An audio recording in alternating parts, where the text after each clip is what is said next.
you guys. So, you knew that I wasn't going to let the Halloween season pass without doing a little something extra.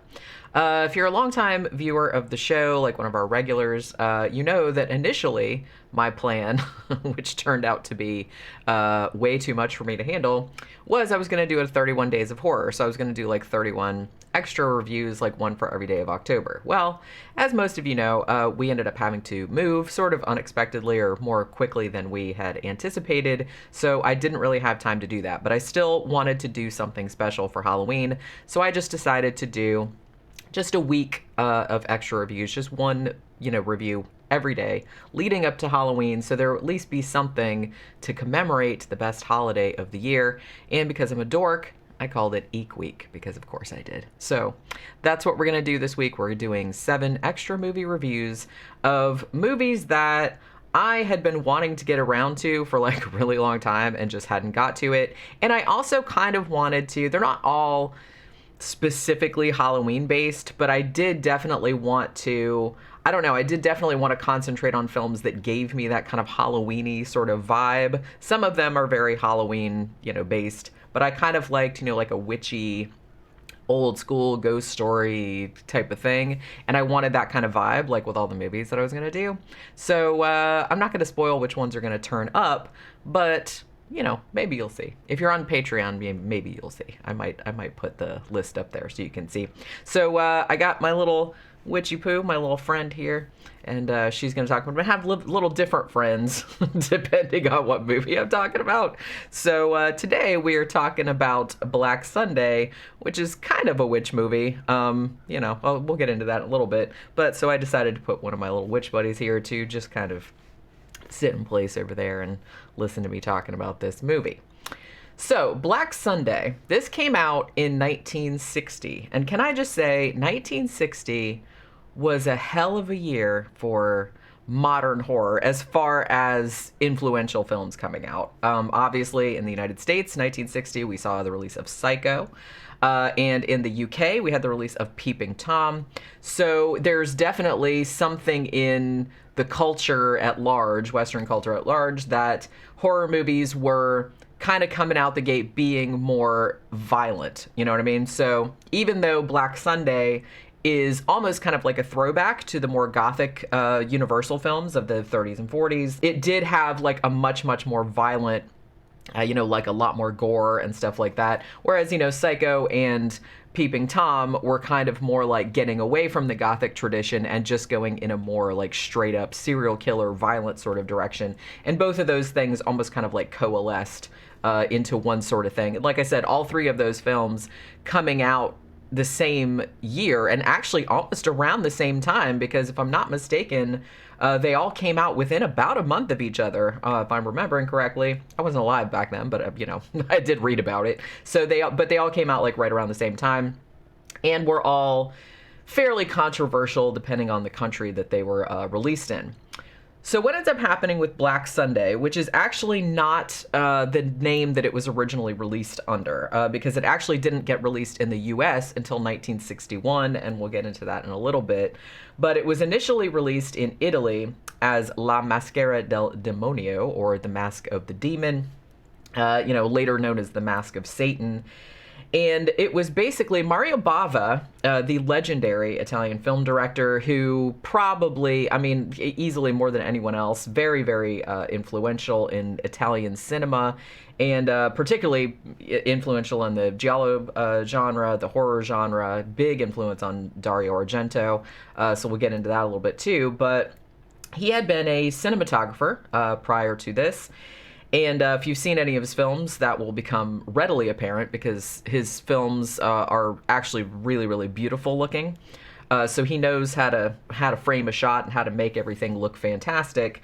He had actually worked on some sword and sandal films from back coming out of Italy. Among them Hercules and Hercules Unchained, both of which I believe I think they both turned up on Mystery Science Theater, now that I'm thinking about it. Not bad movies by any stretch of the imagination, but so there's that whole thing. So because he had worked on, I think he worked on Kaltiki, the Immortal Monster as well, which, that didn't do all that well, but the Hercules movies, big hit. And they were also like a big hit in the United States too, like when they got imported over here. So Mario Bava was given, they're like, basically, okay, well, now you can direct your own movie, so let's see what you come out with. Now, he decided, between him and the producers and whoever, they decided they were going to do a horror film because Hammer had recently released Dracula in 1958, which was directed by Terence Fisher, and it was like really, really successful. So they figured, okay, well, horror is going to be the way to go. Now, what Mario Bava initially wanted to do was he had written a screen treatment. I believe the first draft was only like 4 pages, where he wanted to make a movie based on the Russian short story by Nikolai Gogol called V. Voy. I don't really speak Russian, so I'm not entirely sure how to pronounce it. Like, I listened to like the pronunciation thing, but I was like trying to do it, and I'm just like, I can't get it exactly right. But yeah, so it's basically a story about like a bunch of students, and they encounter this witch who in like it's kind of like a gnome type of thing. So he wrote a story, and he said that he really, really liked that story, and he had read it to his kids like when they were growing up and everything. So he really wanted to make a film adaptation of that. So he wrote like a screen treatment, took it to the producers, and they're like, we didn't really like that. So they had all these other screenwriters come in and sort of rewrite it. So even though I believe the credits do say that it's based on that short story, it really doesn't retain all that much of the story. Basically, yeah, there's a witch in it, and yeah, there's like an old crumbling crypt in it, and there's the whole thing where the witch appears like as a young, beautiful woman, but that's pretty much the extent of the similarity. I will say that there was actually a pretty faithful adaptation of it made in the Soviet Union in 1967, which, if you want to see it, I think it's on Shudder, actually. I haven't watched it yet, but it's kind of like a classic. I think it's in their essential horror section, because it's kind of like a really influential film from then. But so there have been like several movie adaptations of this short story, and even though Black Sunday is listed as it really hardly doesn't have anything to do with it. They did kind of use a lot of the names, and it's set in the same area, like it's set in Moldavia, so it has like a Russian flavor to it, or an Eastern European type of flavor to it. But other than it being kind of about a witch, it's not really all that similar. So the movie comes out in Italy, and it does okay, but not great. Now, American International Pictures, who had been having, as I mentioned, a lot of success with Italian import films, like the Sword and Sandal films and stuff, were basically like, oh, that sounds pretty good, we'll release it over here. And they decided, I think there's a version of it that's called The Mask of Satan, but for whatever reason, they decided they were going to call it Black Sunday. I don't know if it was to tie in with Black Sabbath, the anthology film that had Boris Karloff in it, although I think that came out later, but I don't know. So they decided to retitle it Black Sunday. They actually redubbed it, and they added a new score because they thought the original score was quote-unquote too Italian, which I'm not entirely sure what that means, but okay. And so, yeah, and also they cut out 4 minutes of gore, because this, for 1960, this is a pretty gory movie, and like the special effects are pretty, I mean, obviously by today's standards, it's nothing, but I mean, compared to like the freak out people had about Psycho, which was violent, but a lot of the violence was implied, and same with Peeping Tom, which I would argue is a little bit more violent, but that was also like implied. This one, not implied. It's like, it's pretty gruesome, and it just goes for it and shows everything that it's going to show, because, Italy, that's kind of their thing. So they weren't implying shit. They were just kind of like, there it is.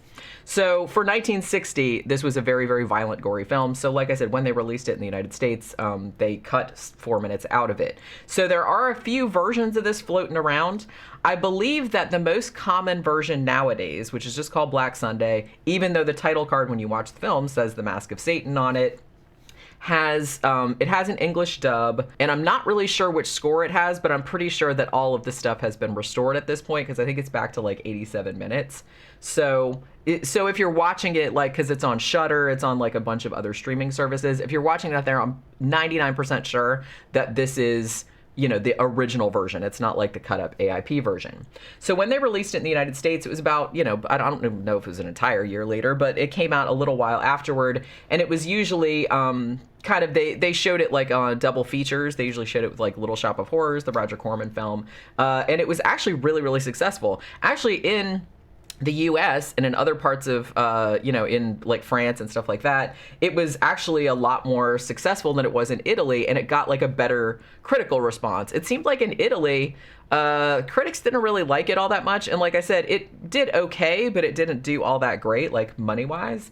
But France and the United States were kind of like, the critics, reviews were mixed, but they were actually a lot better. And I think a lot of that comes from... this is, if you're into like gothic horror films, especially if you like the classics, like if you like Universal monster movies and stuff like that, this is a beautiful, beautiful movie. It's just like every single frame of it just looks like a gothic wet dream. It's fantastic. The sets are beautiful. The costumes are beautiful. Just the framing is beautiful. Just the way it's done at the camera movements, it has these kind of like fluid camera movements, some of which were actually very influential on some later horror films, which I'll probably bring up in a bit.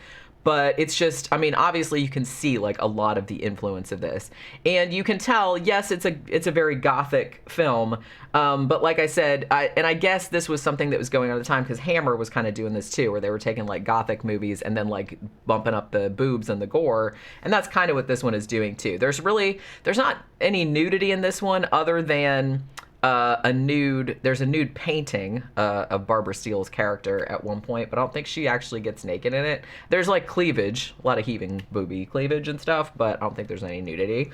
But as far as gore goes, this was like pretty off the charts for 1960, and you can definitely tell that this was a big, big influence on Italian filmmaking and American filmmaking in general too. And I was gonna say too that Tim Burton actually this was one of his favorite films from childhood and made like a huge impression on him.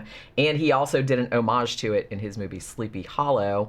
And I've also seen like a couple of reviewers say that maybe Francis Ford Coppola's Dracula, which came out in the early 90s, that there's one shot in that, like the one shot where Dracula's shadow is coming through, like knocking shit over and everything like that. That could be an homage to a scene in Black Sunday, because there is a scene like that, like very similar to that in Black Sunday as well. So what we have going on in this movie, Barbara Steele, now she had been in movies prior to this, but she was still kind of, this was kind of like early in her career. The story goes, I guess she had been working in Hollywood, but there was a strike, and so a lot of American actors went over to Italy, like to get some work. The story goes that Mario Bava just saw a picture of her, either in Life magazine or had seen her headshot or something like that, and was like, yeah, I want her for my movie because her face looks fucking great. So kind of got her over there. Now, again, legend goes that she was very, very difficult to work with. She kind of apologized for that later, saying, I was really young, I was really inexperienced, I'd never worked in Italy before, I didn't really speak Italian, there was a lot of misunderstandings. I also heard that she only got the script pages for what was going on that day of shooting, so she didn't really have much of an idea of the overarching story, which I think there's a couple times in the movie where you can kind of see that, but it's like, I'm not really sure. It's hard to say if it was like deliberate or whatever, but she was for real, and I love Barbara Steele. Like this movie made her, even though the movie didn't do all that well in Italy, it made her like an instant movie star in Italy. And then obviously she went on to be in like a shit ton of other horror films and other films as well. But yeah, she went on to work with David Cronenberg and, and everything. So she actually, she said she was difficult on the set, and like I said, she kind of apologized for it. And some of the other people working on the crew and everything were like, yeah, she was like really weird and like neurotic, and she had kind of like paranoid fantasies about like other people working on the film, that they were like out to get her or something like that. But yeah, so it was a big thing. But the movie came out good, so so it's fine. The opening scene of this movie, I would argue, is easily, if not the best one of the best opening scenes in classic horror. Because, and honestly, in the opening scene is so good that it's almost like the rest of the movie can't quite live up to it, just because it just opens with such a bang. Basically, you have Barbara Steele playing this witch named Asa, and she's kind of tied to a stake or whatever, and her brother is there talking about her and her kind of sidekick, lover, partner in crime, whatever. And they're gonna execute both of them, and they're gonna burn them at the stake and whatever, and and of course she, being a witch, basically is like, yeah, curse all you motherfuckers, and I'm gonna curse your entire family line like for hundreds of years and everything like that. And then so the brother comes out, and they take this mask. It's essentially like the face of an Iron Maiden, but it's just the mask part, and it kind of looks like the devil on the outside, like it's all kind of fucked up. But all the inside is like all spikes. So there's this great shot where they show kind of like the outside of the mask, and then it kind of like then he films through the eyes, and you can see her like kind of freaking out, like, oh shit. And then they kind of like turn it around, and there's like this great shadow like on all the spikes and everything. And then they legit put the mask onto her face, and this dude, like an executioner's head, has this massive like wooden mallet, and he goes whack, and he just like fucking nails the shit right to her face, and blood comes out the fucking top, and blood comes out the eye holes. It's fucking, I mean, it's black and white, but it's fucking great. And so you can see why 1960 something like this would have been extremely shocking, because most other movies, like I said, would have cut away and maybe just suggested that with a sound effect or whatever, but this one absolutely did not. It actually just shows the mask just going whack like onto the face, and the blood shooting out and everything like that. It's fucking great. So like I said, it's just a great fucking opening sequence, like with this witch or whatever. So then we jump ahead 200 years. I think it's 200 years. So we have these two, like a doctor and his like younger doctor companion, right? You got Dr. Kruvayan, who's the older guy, and his assistant, who's Dr. Gorobek, or Andre as he's called. They're going through Moldavia in their carriage, and they're on their way to this, this medical conference, I guess they're going to. So obviously, this being a horror movie, the wheel falls off their carriage. There's kind of creepy shit going on in the woods. Like their carriage driver is like, man, I don't want to go this way. It's a shortcut. It's like the trees are coming to get me and all this other kind of stuff. So there's all this foreshadowing. And so the carriage kind of breaks down. So the driver has to fix it. Now, while the driver is going to fix it, the two doctors decide, hey, well, they hear this weird noise. So they kind of go off into the woods to find out what it is, because that's just something that you do in horror movies, which you should never do in real life. I hear a weird noise like out in the middle of the dark woods at night, I'd be like, yeah, I'm just gonna stay right here and I'm not even curious about what that is, because I'm sure it's nothing good. But so they decide to go investigate this noise, and it turns out that the noise is actually this old pipe organ, and there's like all this wind blowing through the pipe organ, and they're like, oh, well, that explains that. But then they notice like this really rundown crypt, and they're like, oh, kick ass, you know what I mean? Which is, again, that's probably what I would say. And that probably would have been the end of it. But then they see like the door of the crypt, like it kind of opens and closes by itself. And they're like, maybe somebody's in there, or like maybe somebody lives in there. So they decide to go in and check it out, because like I said, it's a horror movie. So they go in there, and it's like a crypt. Like I said, there's like tombs and shit like that. And they find the one tomb which belonged to Asa, obviously, the witch. And it's great because it's like there's the coffin, and the coffin has like a window in the top, so you can see the mask, like her face. They left it on there, and then the window is there, and then there's like a cross that's kind of like up on the coffin. And the older doctor explains, he's like, oh yeah, this is the shit they used to do back then, the superstition. When they executed a witch, they figured they'd keep her in there so she'd have to like look at the cross all the time, so she couldn't get out. Now, I will say too that even though Asa she's called a witch, but she's also kind of like a vampire, in the sense that she kind of comes back from the dead, and she like drinks blood, like blood makes her stronger, and she does kind of like vampire-y shit. So she's kind of a witch, and she's kind of a vampire, and then she's also kind of a Satanist. So it's kind of like confusing, but whatever. They were just kind of like, whatever. Like I said, the original story, it was a witch, with a gnome sidekick that had an iron face, which I guess is where they got the idea for like the Mask of Satan from. But you know, like I said, so it's very witchy, but she also has like vampire aspects to her as well. So there's that whole thing going on. Just roll with it. It's Italy. They're not super worried about it. Now, the funny thing about this is, so like the older doctor is just kind of like, yeah, well, she can't get out of the coffin, or that was what they believed, like obviously because he's a doctor and he's like, I don't believe in these silly superstitions, but he's like, they believed that when they put her in the ground, like if they didn't put that cross there for her to look at, then she'd like pop back out and fuck shit up. So they were like, that's what they do. Now, in a very hilarious and very contrived scene, the younger doctor is like, yeah, I'm going to go check on that carriage and see when we can get the fuck out of here. The doctor's like, well, okay, I'm just going to, fart around in here for a little while. And then he gets attacked by this massive bat, right? So the bat's like flying around and he has his cane and he's like beating the shit out of this bat. And of course, while he's beating the shit out of the bat, he not only breaks open the window in the coffin, but he also breaks the cross. And I'm just kind of like, really? But then, I mean, I don't know, because later on, there's like some dialogue in the film that maybe leads one to believe that that was done like on purpose, like supernaturally, like maybe she was, engineering it from like inside the grave, like, hey, let me out. Like there's somebody in here so I can manipulate this bat to go fly in the dude's face and maybe it'll like help me get out. So maybe it wasn't like because it just seems really comical like when you're watching it, because I'm just like, oh really, like he breaks the window and then he's like, oh shit, then he's like flailing around and he breaks the cross and I'm just like, oh, okay, there you get a twofer. And then because he's broken everything open, he figures, well, why the hell not? I'm also going to pull the mask off of her face. You might as well.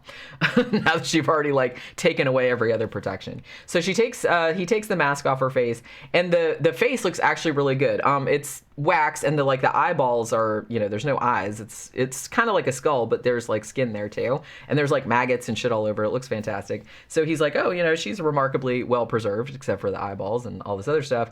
And then again, like a dumbass, he cuts himself, because here's like the fourth thing. He cuts himself on the glass from the broken glass from the window, and the blood like drips on her. So of course that she's gonna like come back from the dead, right? Now I will say my favorite effect, there's some great effects in this, by the way.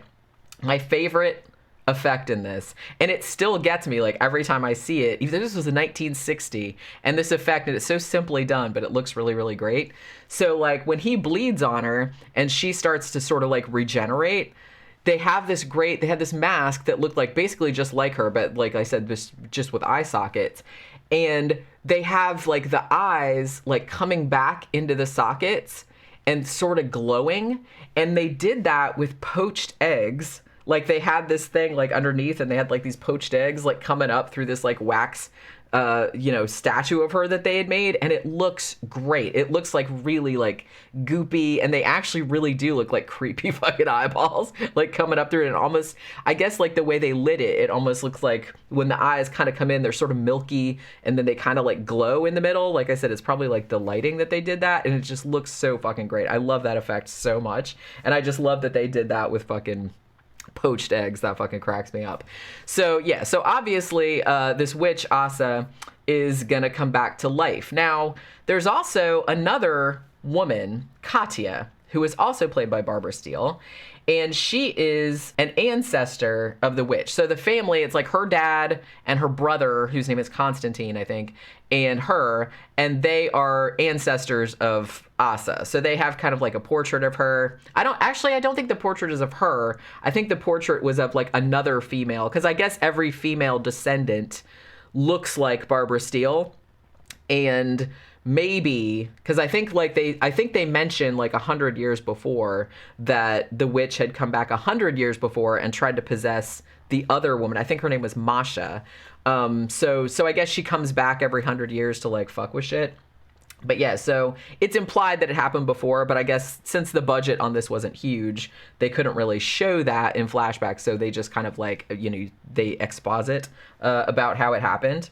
So basically what we have is this whole entire time, the younger doctor who sees Katya like standing at the crypt, and she's like super creepy. And so for a second, remember when I said earlier that Barbara Steele or at least the story that I heard was that she didn't get the whole script, or she didn't know what was going on in the whole script, and she only got stuff that was going on in the day. This one scene where Andre, the younger doctor, first sees her like standing by the crypt, and she's got a dog, and then she's got like this black cape, and she looks all gothic and amazing. With her big, huge, she has those great eyes. I think that was kind of like what a lot of people like responded to. She was a beautiful, beautiful woman. So the first time that he sees her like standing outside, I thought, because you had seen, I mean, the doctors didn't see it because they'd already like fucked off from the crypt, but you, the audience, had seen Asa, the witch, like kind of regenerating like in the tomb, right? And then like only the next scene, you see Katya standing outside of the tomb. So you're almost kind of led to, so I thought that was Asa for a second, and she was acting sort of weird, like when the doctors are first like talking to her. So for a second, I thought that, because I didn't realize that I've seen this a couple times, but I had forgotten the story that, it's an ancestor, and like the witch is like trying to like possess her, like suck out her life force or whatever. So I thought, oh, well, she's back already, and she's just like being all creepy and everything. But that's actually just Katya. So nobody knows, like Asa hasn't like even woke up yet. So she's just acting like that just to be weird. But the young Dr. Andre, he is immediately in love with her. I mean, it's Barbara Steele, so I understand. But so basically he's like hanging his head out the thing of the carriage, like, because they're going to like an inn, because they're on, like I said, they're on their way to a conference, and they have to go to this inn before they can go the next day. And he's just like hanging his head out the door of the carriage, like looking back at her like he's like a dog or something. And it's like super funny. So basically, as the story goes on, like I said, there's not really any like super surprises or anything like that, because it's a pretty common story. You have the witch Asa, who is trying to like reanimate her buddy, like her partner in crime that also got executed with her like 200 years ago, whose name was Yavutich, whatever his name was. He kind of comes back sort of zombie-like he crawls out of the grave or whatever. But he can do like poltergeisty shit, like, because he comes into the castle, like where Katya and her family live, and you can't see him, like he's invisible, but he's knocks shit over. Like he knocks over like candlesticks and like suits of armor and stuff like that. So yeah, so he does poltergeisty shit. So the two of them are basically kind of like joining forces now that they're back from the dead, and they're trying to drain all the life force. So they do end up killing Katya's dad, draining the life force.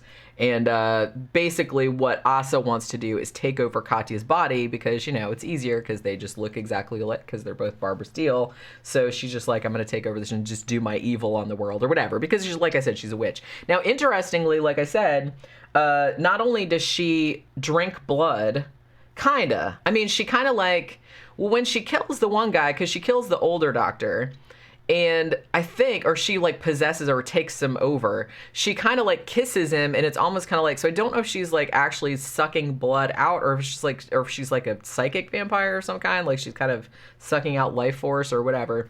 But blood did animate her.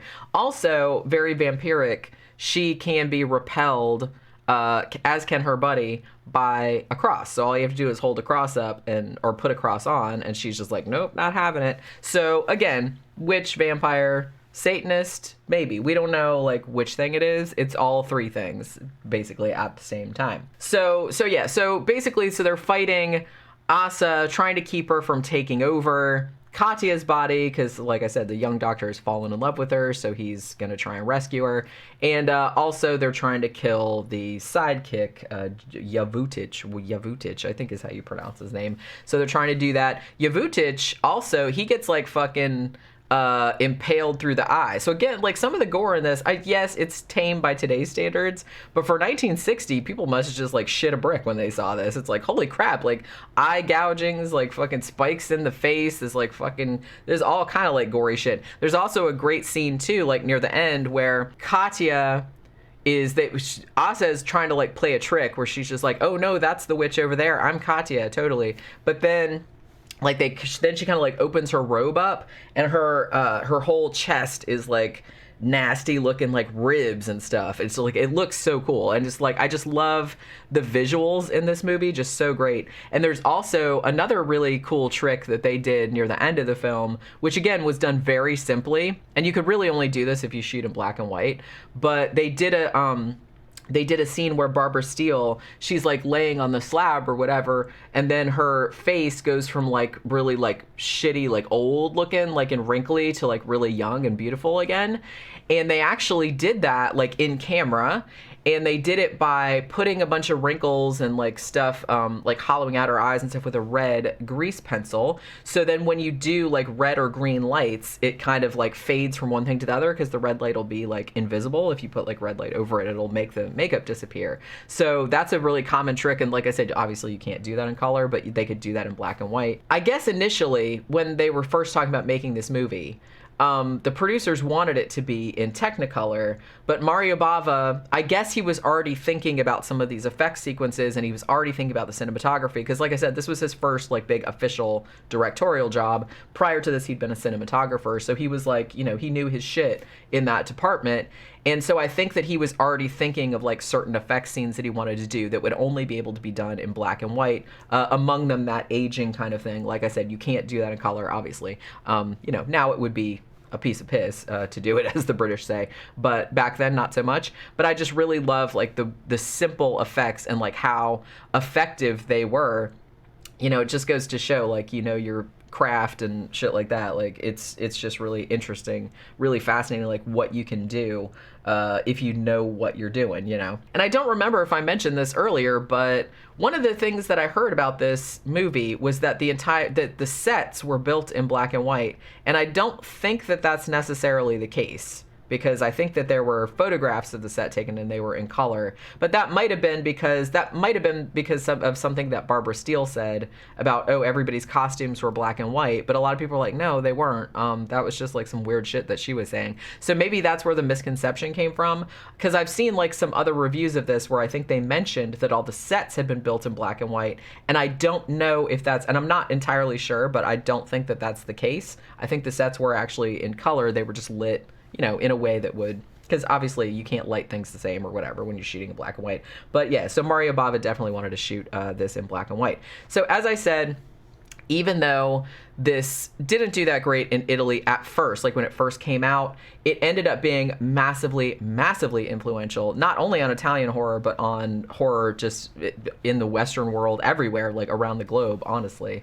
So between this, Psycho, and Peeping Tom, it was almost kind of like all three of those coming out like right around the same time was really kind of like, that was like a banner year, I guess, because a lot of modern horror, you know, the roots of modern horror sort of came from these movies. And then obviously Mario Bava would go on to do Blood and Black Lace, which was kind of like a very early Giallo, or at least the one, there had been one before that, like called The Girl Who Knew Too Much, which was kind of like a Hitchcockian black and white thing.